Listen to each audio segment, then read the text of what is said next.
அதே விஷயத்தை வச்சு நம்ம அது ஒரு ஃபயரா மாத்துறதுன்னு ஒன்று இருக்குல்ல, அங்கிருந்து தான் அந்த பவரே ஸ்டார்ட் ஆகுது. அப்படிப்பட்ட அந்த உண்மையான அந்த பவரை சொல்ற அந்த பாயிண்ட்ல இருந்து ஆரம்பிக்கலாமா? ஏ விஜய் வீட்டை விட்டு வெளியே வா, ஏ விஜய் பனையூர் விட்டு வெளியே வா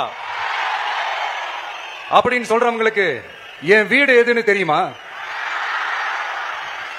முதல்ல என் வீடு எங்க இருக்குனாவது தெரியுமா?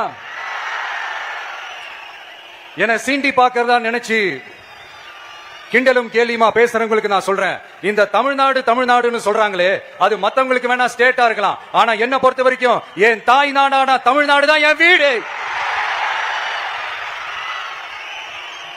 என் வீட்டுல மொத்தம் எத்தனை பேர் இருக்காங்க தெரியுமா?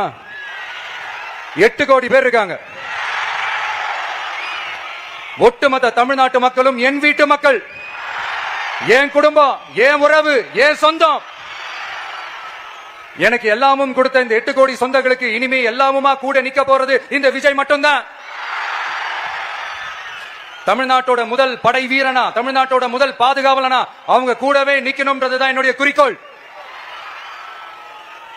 இன்னைக்கு இந்த விஜய், உங்க விஜய் உங்ககிட்ட ஓட்டு கேட்டு மட்டுமே வரல, உங்ககிட்ட நீதி கேட்டும் வந்திருக்கிறேன். ஆக்சுவலா உங்களுக்காக நீதி கேட்கறதுக்காக தான் நான் அரசியலுக்கே வந்தேன், ஆனா இன்னைக்கு நான் உங்ககிட்ட நீதி கேட்கறதுக்காக வந்திருக்கிறேன். இந்த விஜய் என்னங்க தப்பு பண்ணா? தன்னை நேசிச்ச தன்னுடைய மக்களுக்காக அரசியலுக்கு வந்தான், அது ஒரு தப்பா?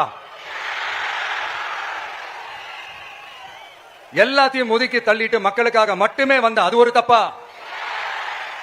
இந்த மத்த கட்சிகளுக்கெல்லாம் மாநாடு நடத்துறதுக்கோ பொதுக்கூட்டம் நடத்துறதுக்கோ இல்ல ஹால் ஃபங்க்ஷன்ஸ் நடத்துறதுக்கோ பர்மிஷன் கொடுப்பாங்க, இடம் கொடுப்பாங்க, ஆனா நமக்கு மட்டும் இடம் கொடுக்க மாட்டாங்க, கொடுக்கவும் விட மாட்டாங்க. இது என்னங்க நியாயம்?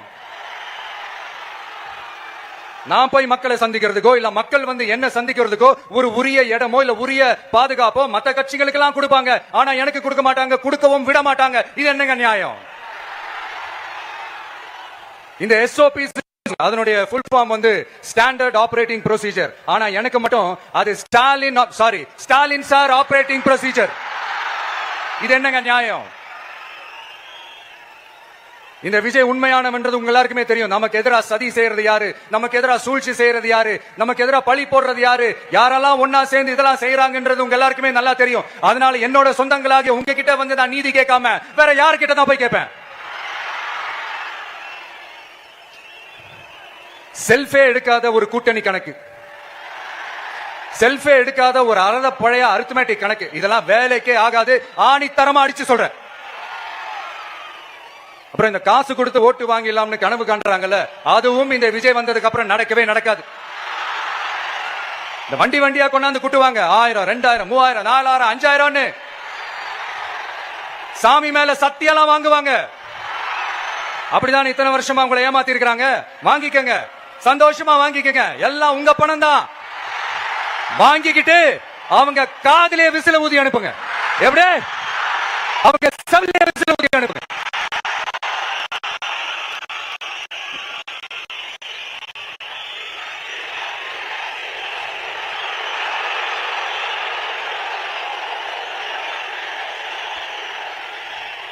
அடுத்து நம்மளுடைய ஜென்சி அடுத்த இளம் தலைமுறையினருக்கும் ஒண்ணு நான் சொல்லணும்னு நினைக்கிறேன்.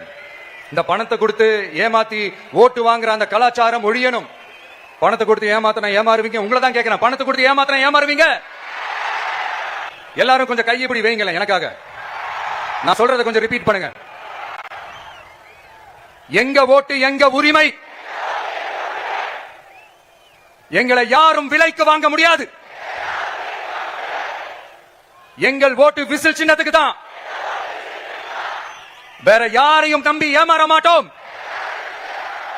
தேங்க்யூ. கேட்டுச்சா சார்? இனிமே நீங்க கொள்ளையடிச்சு வச்சிருக்கிற பணம் எல்லாம் வேஸ்டா போகுது, குப்பையில தான் தூக்கி போடணும். உங்களோட இந்த ஊழல் ஆட்சியும் மக்கள் குப்பையில தான் தூக்கி போட போறாங்க. அடுத்து ஒவ்வொரு வீட்டில் இருக்கிற என்னுடைய குட்டி நண்பா நண்பீசுக்கும் ஒன்னு சொல்லணும்னு நினைக்கிறேன். வீட்டுல டிவியில உட்கார்ந்து இந்த பிரச்சார மீட்டிங்லாம் பார்த்துட்டு இருப்பீங்க. உங்களையும் உங்களுடைய ஃபியூச்சரையும் மைண்ட்ல வச்சுக்கிட்டு தான் நாம அரசியலுக்கே வந்திருக்கிறோம். அதனால எனக்காக நீங்க ஒன்னு செய்யணும். தொடர்ந்து செஞ்சுக்கிட்டு தான் இருக்கிறீங்க. நான் நிறைய கியூட்டான வீடியோஸ்லாம் நான் பார்க்கிறேன். லைக் உங்க அம்மா அப்பா கிட்ட மைக்க நீட்டி யாருக்கு ஓட்டு போடுவீங்கன்னு கேட்டா பின்னாடி இருந்த அந்த பையன், அம்மா விஜய்னு சொல்லுமா, அப்பா விஜய்னு சொல்லுப்பா அப்படின்னு நிறைய அந்த கியூட்டான வீடியோஸ் எல்லாம் பாக்குறேன். அதை தொடர்ந்து தயவு செஞ்சு அதை தொடர்ந்து கண்டினியூ பண்ணுங்க. உங்க வீட்டுல இருக்கிற உங்களுடைய அப்பா அம்மா தாத்தா பாட்டி பெரியப்பா பெரியப்பா சித்தி சித்தப்பா அத்தை மாமா ஓட்டு போடுற வயசுல இருக்கிற அண்ணன் அக்கா எல்லாரையும் விசில் சின்னத்துக்கு ஓட்டு போட சொல்லுங்க. விசில் சின்னத்துக்கு ஓட்டு போட வைங்க. இந்த தேர்தல் நெருங்குற இந்த நேரத்துல பொலிட்டிக்கலா ஸ்பீக்கிங் டு த பாயிண்ட் ஒரே ஒரு விஷயம் நான் சொல்லணும். நாங்க அரசியலுக்கு வந்தது எந்த கட்சியும் ஒழிக்கிறதுக்கோ அழிக்கிறதுக்காக நாம அரசியலுக்கு வரல. யார் மேலேயும் தனிப்பட்ட ஒரு வன்மமோ இல்ல தனிப்பட்ட கோபமோ அப்படிலாம் யார் மேலேயும் கிடையாது. இந்த மத்தவங்க மாதிரி இந்த வெறுப்பு அரசியல் பண்றதுக்காக நாம அரசியலுக்கு வரல. அரசியல் ரீதியா நம்மளுடைய எதிரிகள் யாருன்னு டிக்ளேர் பண்ணிட்டு தேர்தலில் நின்று ஜெயிச்சு மக்களுக்காக எங்களுடைய நன்றி கடனை செலுத்துறதுக்காக தான் நாம அரசியலுக்கே வந்திருக்கோம். Just want to make this clear. அவங்களை கேள்வி கேட்கறதுக்கு முன்னாடி அவங்களுடைய இயலாமையை மறைக்கிறதுக்காக இந்த ஏ டீம் பி டீம் இதெல்லாம் கூட சேர்த்துக்கிட்டு ஒரே விஷயத்த சொல்லி அழுகுறாங்கல்ல. என்னன்னு சொல்லி அழுகுறாங்க? அனுபவம் இல்லாதவங்களால எப்படி ஆட்சி அதிகாரத்தை செய்ய முடியும் அப்படின்னு ஒரே விஷயத்த சொல்லி அழுகுறாங்கல்ல. அந்த அழுகைக்கு நாம ஒரு பதிலடி கொடுக்கணும்ல. மக்களே, நான் உங்களையே கேட்கிறேன், தெரியாம தான் கேட்கிறேன். இந்த அனுபவம் அனுபவம் அனுபவம்னு சொல்றாங்களே, அதிகாரத்தை வச்சு மக்கள் பணத்தை கொள்ளையடிச்சதை தாண்டி வேற ஏதாவது கொம்பு முளைச்ச பெரிய அனுபவம் இவங்களுக்கு இருக்குதா?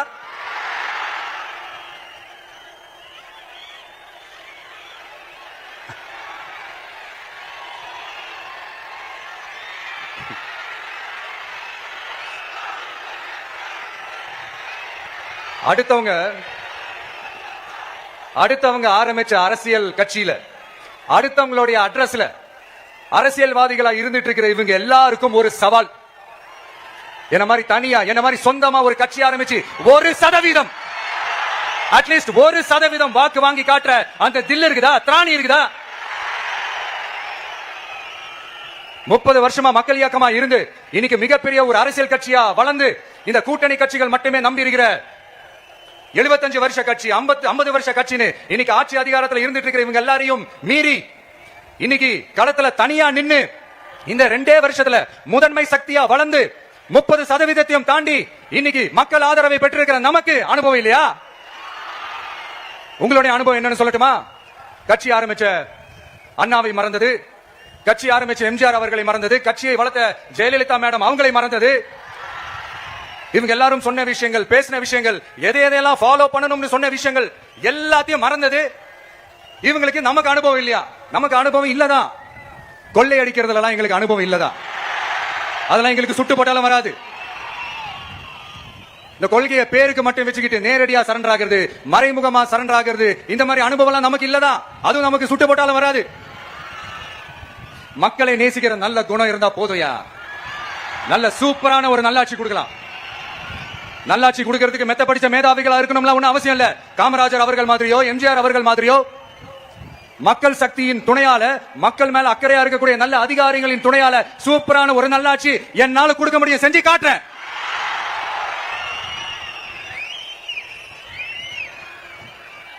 நாலரை வருஷம் ஆச்சு, 4.25 வருஷத்துக்கு மேல ஆகுது.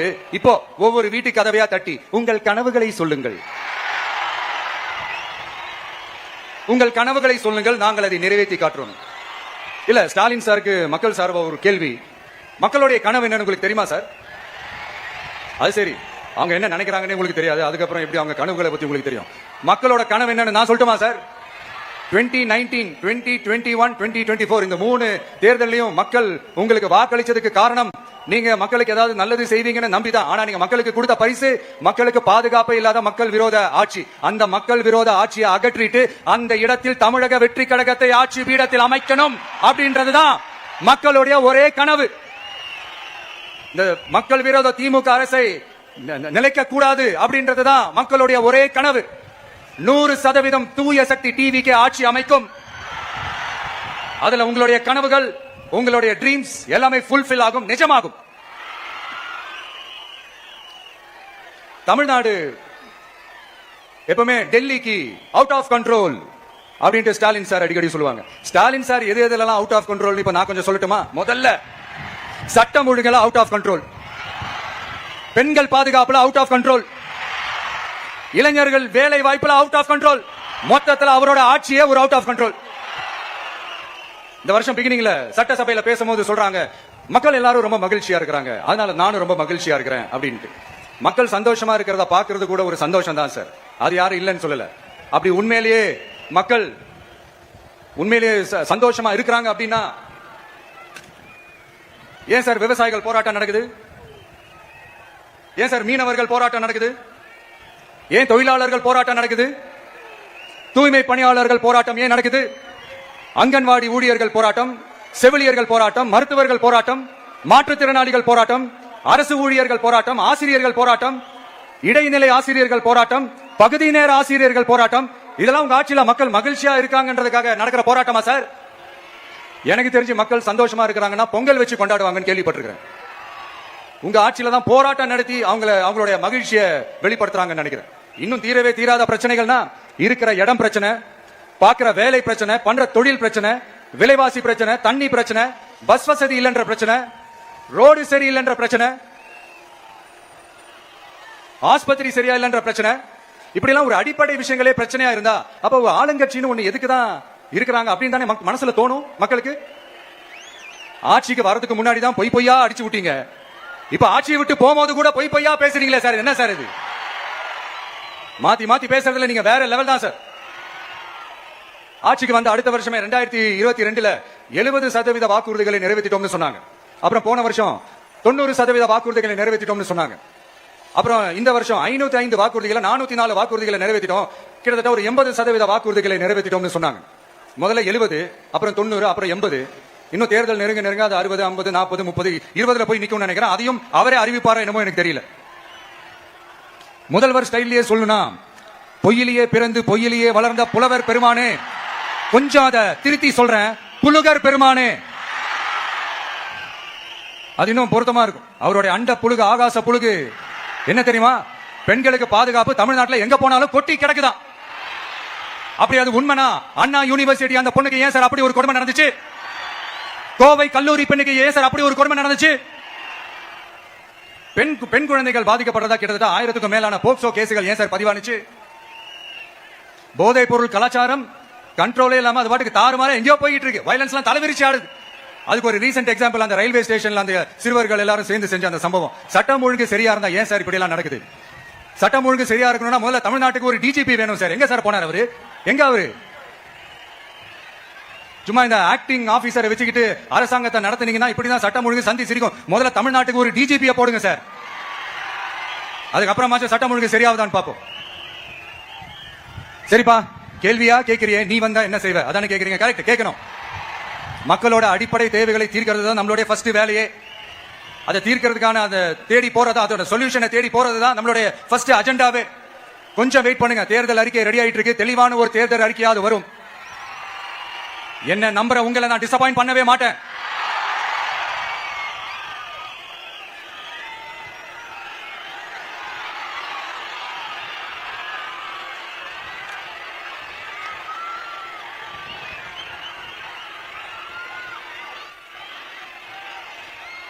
இந்த சும்மா ஆட்சிக்கு வரணும்ன்றதுக்காக இந்த நடைமுறைக்கு சாத்தியமே இல்லாத இந்த மாதிரி விஷயங்கள் எல்லாம் வாக்குறுதிகளை நான் இன்னைக்குமே கொடுக்கவே மாட்டேன்.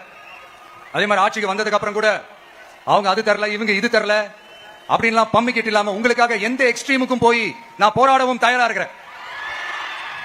அதனால நான் மறுபடியும் இதை நான் ரிப்பீட் பண்றேன். இவ்வளவு நாள் இதை நான் மட்டும் தான் சொல்லிக்கிட்டு இருந்தேன். இப்ப களமே சொல்லுது, 2 பேருக்கு நடுவுல தான் போட்டியே. ஒன்னு தூய சக்தி டிவிக்கே, இன்னொன்னு தீய சக்தி டிஎம்கே. இப்ப நம்ம இந்த எலெக்ஷன் விஷயத்துக்கு வருவோம். விஜய் என்னப்பா இவரை மட்டும் தான் எதிர்க்கிறாரு, இவங்களை எதிர்க்க மாட்டேன்றாரு, அவங்கள பத்தி எதுவுமே சொல்ல மாட்டேங்கிறாரு. இல்ல நான் கேட்கிறேன், இது யாருக்கான எலெக்ஷன்? தமிழ்நாடு சட்டசபைக்கான ஒரு தேர்தல். இப்ப இங்க யார் ஆட்சியில் இருக்கிறா? யாரு பொய்யா வாக்குறுதிகளை கொடுத்த மக்களை ஏமாத்துறது? யாரு மக்கள் விரோத ஆட்சியை நடத்துறது? அப்ப இங்க யாரை அகற்றணும்? இந்த மக்கள் விரோத திமுக அரசை அகற்றணும்னா நம்ம யாரை எதிர்க்கணும்? எதுக்கு தேவையில்லாம பல முறை மக்கள் ஆல்ரெடி டிலீட் பண்ணவங்களை எதுக்கு நம்மளுடைய கான்சென்ட்ரேஷன், நம்மளுடைய டார்கெட் திமுக என்றப்போ டார்க்னஸ் குள்ள எதுக்கு கல்லெறியணும்? இங்க மக்களை விரும்புற விஜய் வேணுமா, இல்ல மக்கள் விரோத ஆட்சி நடத்துற ஸ்டாலின் சார் வேணுமா? அவ்வளவுதான் இந்த தேர்தலே. இதுக்கு நடுவுல வேற யாருமே கிடையாது. புரியுதுங்களா உங்களுக்கு? என் நெஞ்சில் குடியிருக்கும் சேலம் மக்களே, one last simple question. Vijaya நம்புறீங்களா ஸ்டாலின் சார் நம்புறீங்களா? அவ்வளவுதான், முடிஞ்சு போச்சு. கதம் கதம். இந்த போர் முழக்கம் உங்களை ஒரு நிமிஷம் கூட தூங்க விடாது. இந்த போன லாஸ்ட் வீக் இந்த டிஎன்பிஎஸ்சி அந்த எக்ஸாம்ஸ், அந்த குரூப் 2 எக்ஸாம்ஸ் அதை அனௌன்ஸ் பண்ணிட்டு உடனே அதை கேன்சல் பண்ணிட்டாங்க. இது உலகத்துக்கு எல்லாருக்கும் தெரியும். கேன்சல் பண்ணிட்டு ரொம்ப சிம்பிளா டெக்னாலஜி ஏதோ சம் ஃபால்ட், டெக்னிக்கல் ஃபால்ட் அப்படின்னு சொல்லி அதை கடந்து போயிட்டாங்க. இத்தனை வருஷமா ராத்திரி பகலமா கஷ்டப்பட்டு படிச்சு எப்படியாவது நமக்கு அந்த வேலை கிடைக்காதான்னு அந்த எக்ஸாம்ஸை ஃபேஸ் பண்ண வந்த நம்மளுடைய தம்பி தங்கைகள் எவ்வளவு ஒரு மன உளைச்சலுக்கு ஆளாயிருப்பாங்க. அதை யாராவது யோசிச்சு பாத்தீங்களா? ஒரு எக்ஸாம்ஸ் ஒழுங்கா நடத்த தெரியல, இதுல உலக நாடுகளோட போட்டி போடுறாங்களா? நம்மளுடைய தம்பி தங்கைகள் நம்ம அம்மா அப்பா கிட்ட சொல்லுங்க, யாரும் தைரியம், எல்லாரும் தைரியமா இருங்க. வரப்போறது உங்க ஆட்சி, நம்ம ஆட்சி. அதனால இந்த மாதிரிலாம் எதுவும் நடக்காம சமூக நீதிக்கான ஒரு நல்ல ஆட்சியை அமைப்போம். இளைஞர்களின் வேலை வாய்ப்புகளை மனசுல வச்சுக்கிட்டு டிரான்ஸ்பரண்டா அதுக்கான ஒரு தீர்வை காணுவோம். நான் விக்கிரவாண்டி மாநாட்டில் பேசும்போது ஒரு பொலிட்டிக்கல் பாம் ஒன்னு சொன்னேன், ஞாபகம் இருக்கா? ஆட்சியிலும் பங்கு, அதிகாரத்திலும் பங்குன்னு ஒன்னு சொன்னேன். இப்போ அந்த பொலிட்டிக்கல் பாம் எல்லா கூட்டணியிலையும் வெடிச்சுக்கிட்டு இருக்கு, தாறுமாற வெடிச்சுக்கிட்டு இருக்கு. ஸ்டாலின் சார்லாம் பதறாரு, ஆட்சி அதிகாரத்தில் பங்கெல்லாம் தமிழ்நாட்டில் ஒத்து வராது அப்படின்னு சொல்றாரு. அவங்கள பொறுத்த வரைக்கும் ஜெயிக்கிறதுக்காக மட்டும்தான் கூட்டணி, மற்ற எல்லாத்துக்குமே அவங்க தனி அணி, அவங்க மட்டுமே ஒரே அணி. வெல்வோம் ஒன்றாக, ஆனா வரும் வெல்த் எல்லாம் பார்ப்போம் தனியாக. அந்த வெல்வோம் ஒன்றாக என்றது இதுதான் அந்த சீக்கிரட்டே. புரிய வேண்டியவங்களுக்கு நல்லா புரியும் நினைக்கிறேன். உங்களோட நான் இருக்கேன், நம்மளோட நம்ம மக்கள் இருக்காங்க. இதுக்கு மேல என்ன வேணும்? கான்பிடென்டா இருங்க, நல்லதே நடக்கும், வெற்றி நிச்சயம். மீண்டும் சந்திக்கும் வரை நன்றி.